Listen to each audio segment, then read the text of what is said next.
Chapter 4. Barbara Lovel.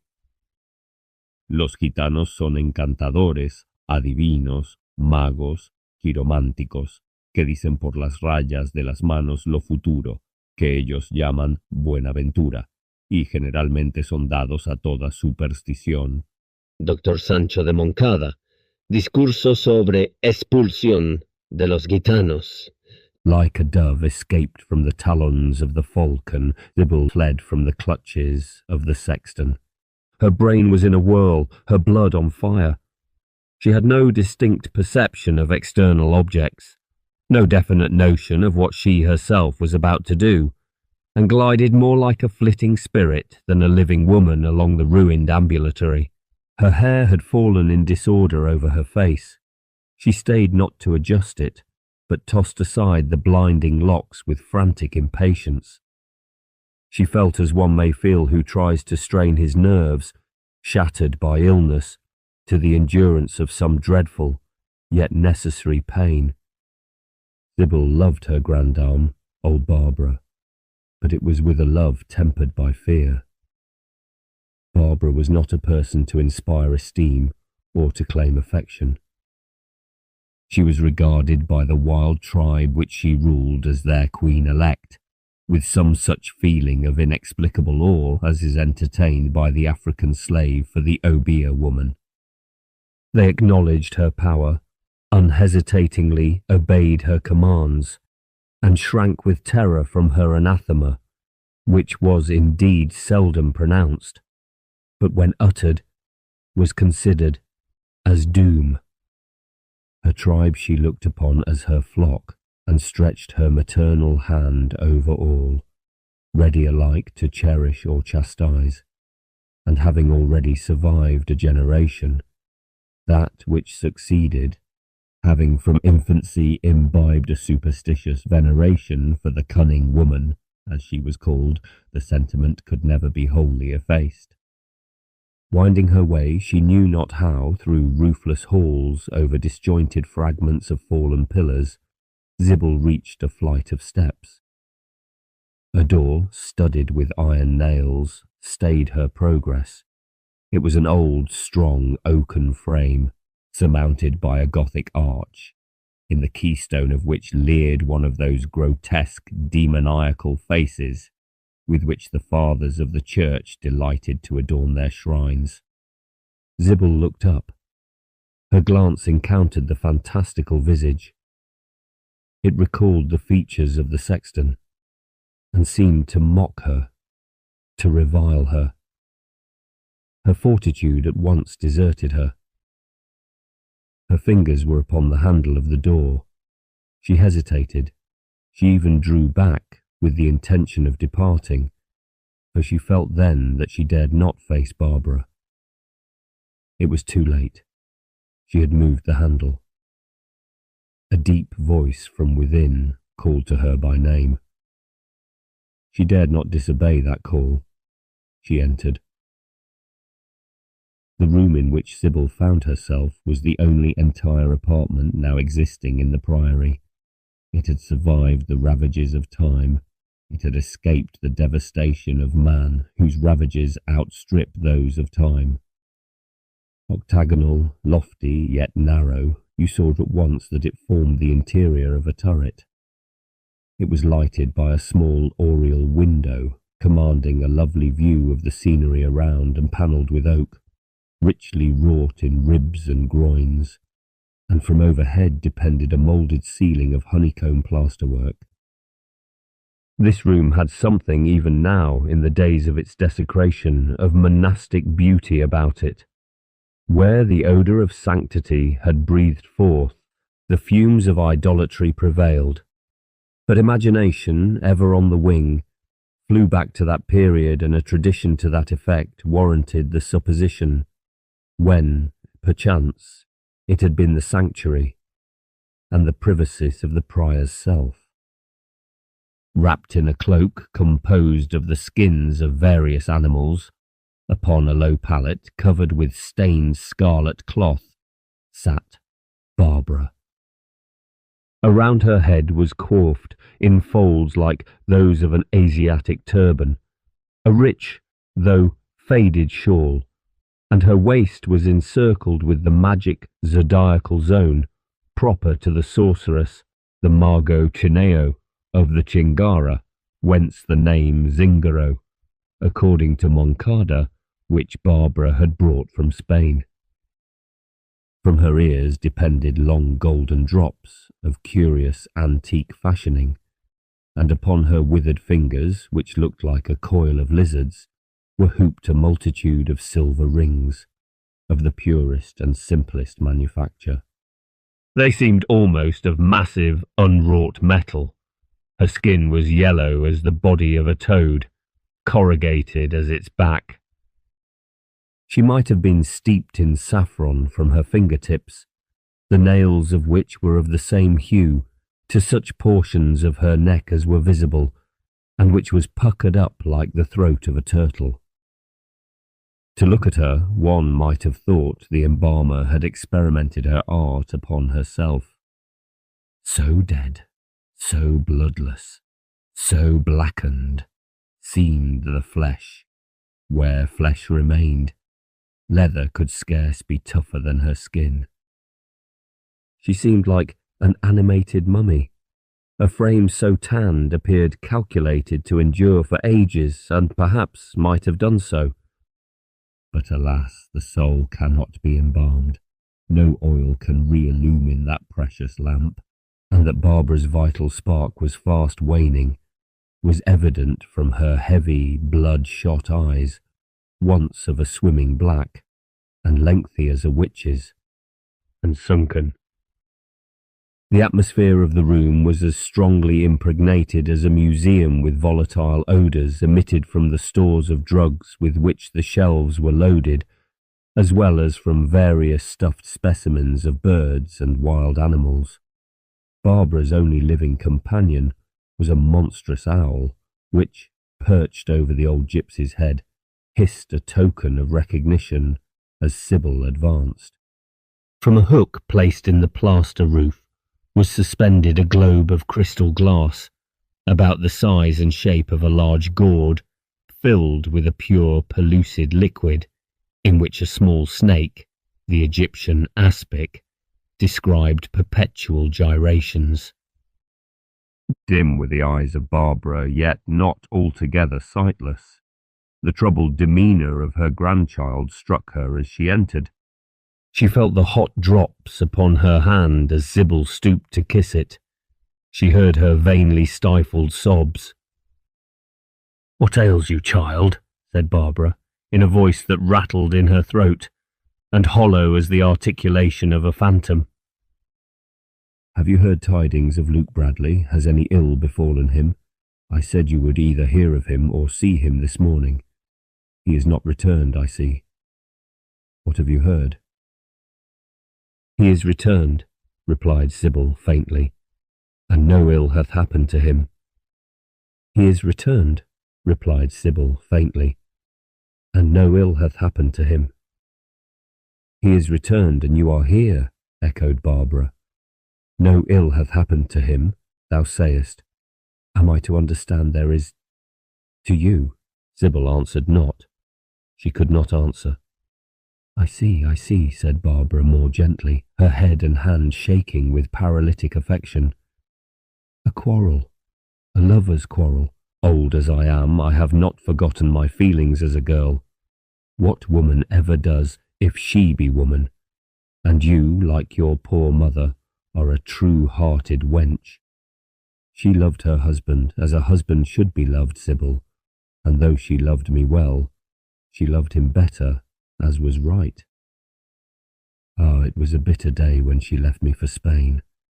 For though, to one of our wandering race, all countries are alike, yet the soil of our birth is dear to us, and the presence of our kindred dearer. Well, I will not think of that. She is gone.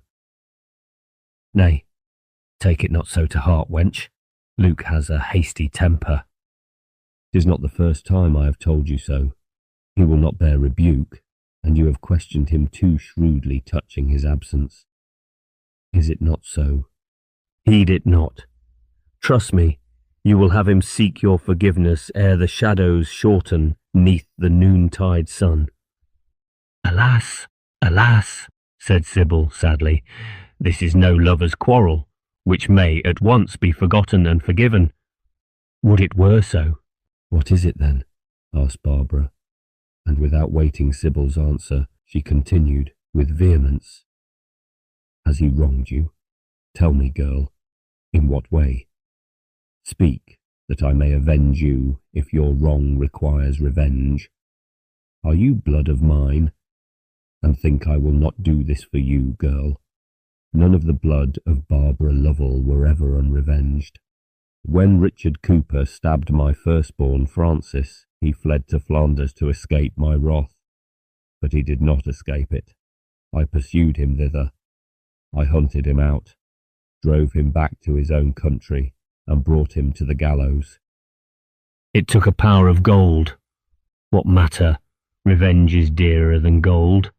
And as it was with Richard Cooper, so it shall be with Luke Bradley. I will catch him, though he run.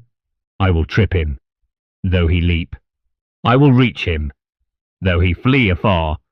I will drag him hither by the hair of his head, added she, with a livid smile, and clutching at the air with her hands, as if in the act of pulling someone towards her.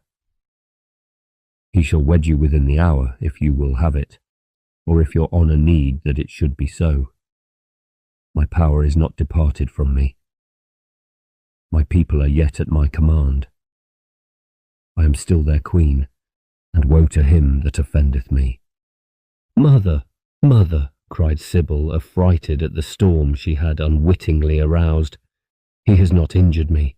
'Tis I alone who am to blame, not Luke. You speak in mysteries, said Barbara. Sir Piers Rookwood is dead. Dead! Echoed Barbara, letting fall her hazel rod. Sir Piers dead. And Luke Bradley? Ha! Is his successor. Who told you that?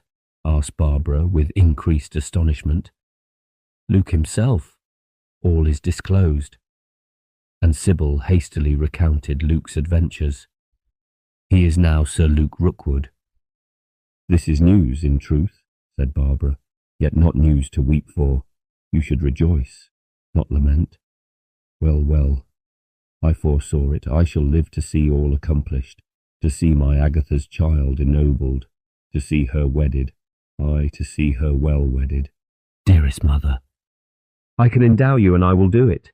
You shall bring your husband not alone beauty, you shall bring him wealth. But, mother, my Agatha's daughter shall be Lady Rookwood. Never, it cannot be. What cannot be? The match you now propose.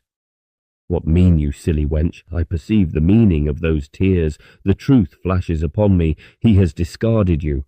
No, by the heaven of heavens, he is still the same, unaltered in affection. If so, your tears are out of place.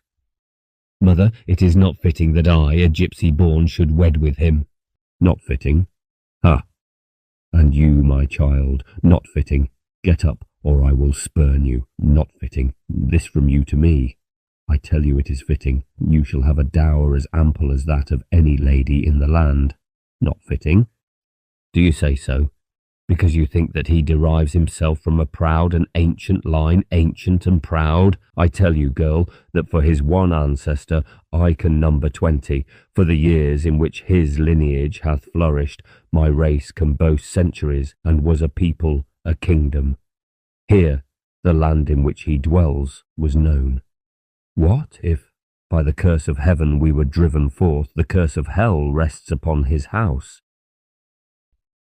I know it, said Sybil, a dreadful curse, which, if I wed him, will alight on me. No, not on you. You shall avoid that curse. I know a means to satisfy the avenger. Leave that to me. I dare not, as it never can be. Yet tell me, you saw the body of Luke's ill-fated mother. Was she poisoned? Nay, you may speak. Sir Piers's death releases you from your oath. How died she? By strangulation, said the old gypsy, raising her palsied hand to her throat. Oh! cried Sybil, gasping with horror. Was there a ring upon her finger when you embalmed the body? A ring, a wedding ring. The finger was crooked. Listen, girl. I could have told Luke the secret of his birth long ago, but the oath imposed by Sir Piers sealed fast my lips. His mother was wedded to Sir Piers. His mother was murdered by Sir Piers. Luke was entrusted to my care by his father. I have brought him up with you. I have affianced you together, and I shall live to see you united. He is now Sir Luke. He is your husband. Do not deceive yourself, mother, said Sybil, with a fearful earnestness. He is not yet Sir Luke Rookwood. Woody had no claim to be so. The fortune that has hitherto been so propitious may yet desert him. Bethink you of a prophecy you uttered. A prophecy? And with slow enunciation, Sybil pronounced the mystic words which she had heard repeated by the sexton. As she spoke, a gloom, like that of a thundercloud, began to gather over the brow of the old gypsy. The orbs of her sunken eyes expanded, and wrath supplied her frame with vigour.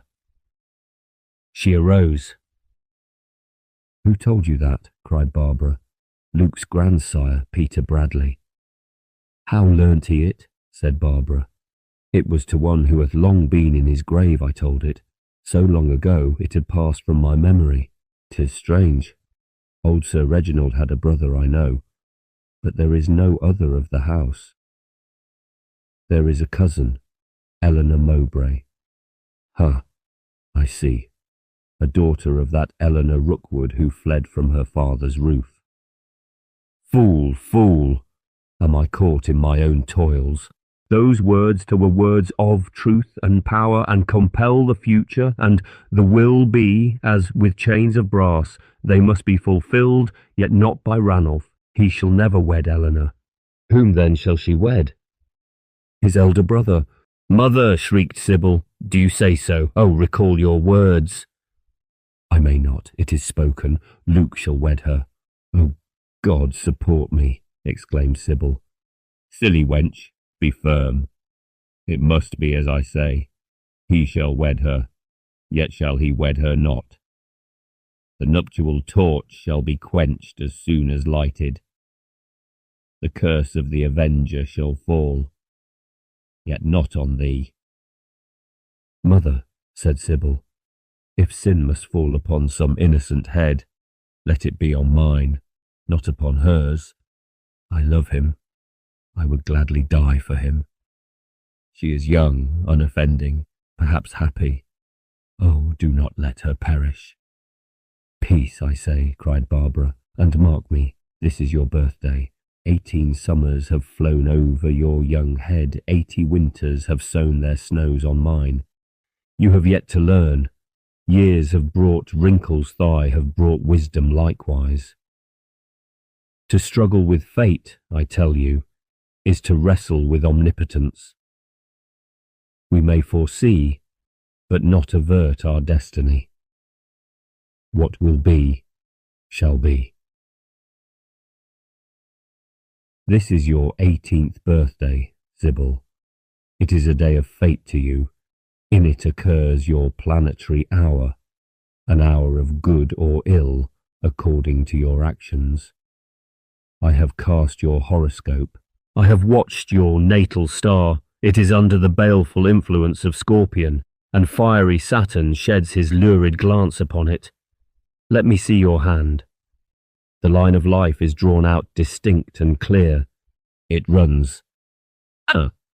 What means that intersection? Beware, beware, my Sybil. Act as I tell you, and you are safe. I will make another trial by the crystal bowl. Attend. Muttering some strange words, sounding like a spell, Barbara, with the bifurcate hazel staff which she used as a divining rod, described a circle upon the floor. Within this circle she drew other lines, from angle to angle, forming 7 triangles. the bases of which constituted the sides of a septilateral figure. This figure she studied intently for a few moments. She then raised her wand and touched the owl with it. The bird unfolded its wings and arose in flight, then slowly circled round the pendulous globe.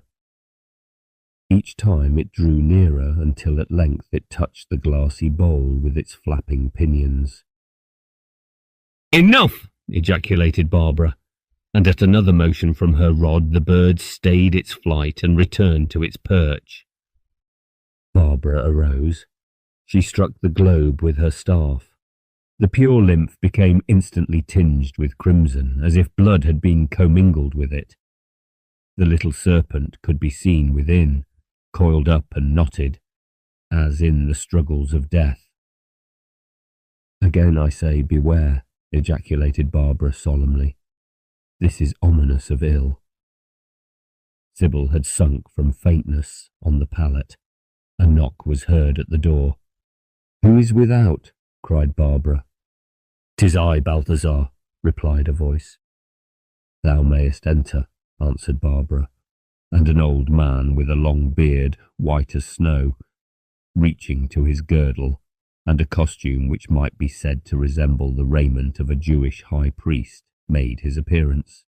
This venerable personage was no other than the Patrico, or hierophant of the canting crew.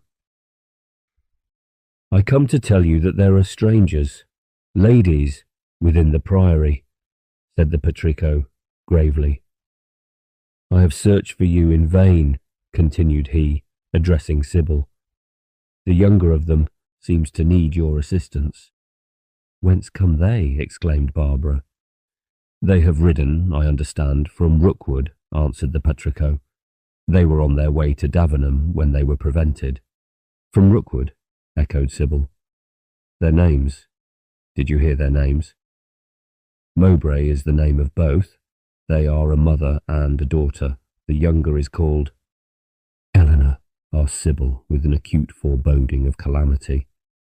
"Eleanor is the name, assuredly," replied the Patrico, somewhat surprised. "I heard the elder, whom I guessed to be her mother, so address her."